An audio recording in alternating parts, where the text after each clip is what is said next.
UP MLC चुनाव में विपक्षी एकता में पड़ी फूट, कांग्रेस ने नहीं दिया सपा का साथ। अखिलेश की चुनावी रणनीति पर भी उठे सवाल, किसी दल से नहीं मांगा सहयोग। विधान परिषद के चुनाव में दोनों सीटों पर बीजेपी को मिली आसान जीत। यूपी में विधानसभा परिषद की 2 सीटों के लिए सोमवार को वोटिंग हुई थी और सोमवार को ही दोनों सीटों के परिणाम भी घोषित कर दिए गए। ये पहले से ही तय माना जा रहा था कि बीजेपी उम्मीदवार को आसान जीत मिल जाएगी और चुनाव परिणाम सत्ताधारी दल के लिए वैसे ही आएगा जैसा कि उम्मीद थी। ये भी कह सकते हैं कि परिणाम उम्मीद से बेहद अलग नजर आए, क्योंकि यूपी विधानसभा में एनडीए के विधायकों की संख्या 274 है, लेकिन चुनाव में बीजेपी के प्रत्याशी मानवेंद्र सिंह को 279 वोट मिले हैं और पद्मसेन चौधरी को 280 वोट मिले, यानी बीजेपी ने अपने वोटों की संख्या 6 बढ़ा ली। ये वोट राजा भैया की पार्टी के अलावा सुभाषपा से मिले हैं, तो दूसरी ओर सपा के दोनों ही उम्मीदवारों को 116 वोट मिले, जबकि सदन में सपा और आरएलडी विधायकों की संख्या 119 थी। बीएसपी की ओर से तो ये पहले ही संकेत दिए जा रहे थे कि वो वोटिंग का बहिष्कार करेगी, लेकिन कांग्रेस के दोनों विधायकों ने भी वोटिंग से दूरी बनाए रखी। कांग्रेस के बहिष्कार की खबर ने विपक्षी एकता पर सवाल खड़े कर दिए। एक तरफ नीतीश कुमार विपक्षी एकता की कोशिश में जुटे हुए हैं। 12 जून को उन्होंने पटना में विपक्षी दलों की बैठक बुला रखी है। कांग्रेस ने इस बैठक का समर्थन किया है। कांग्रेस अध्यक्ष मल्लिकार्जुन खड़गे ने नीतीश कुमार को विपक्षी एकता के लिए प्रयास करने के लिए कहा था।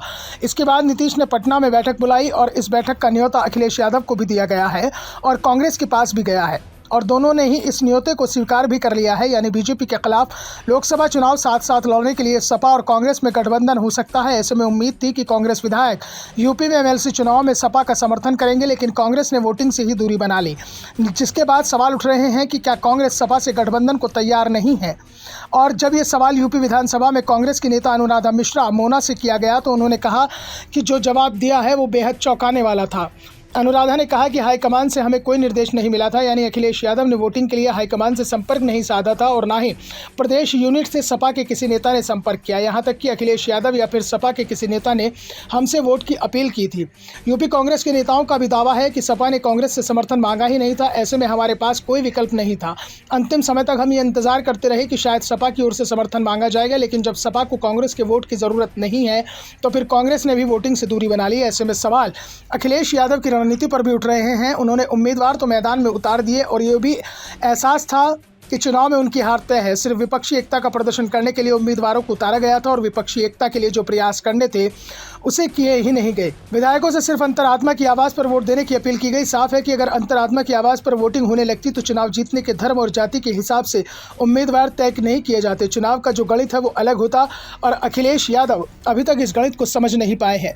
यूपी में 1 साल पहले जब विधानसभा चुनाव हुए थे तो सपा गठबंधन को 125 सीटों पर जीत मिली थी, लेकिन पिछले 1 साल में ही सपा के साथ आरएलडी को छोड़कर अब एक भी दल नहीं बचा है। विधानसभा चुनाव की तुलना में 9 वोट कम मिलना संकेत दे रहा है कि यूपी में विपक्षी एकता आसान नहीं दिखाई दे रही।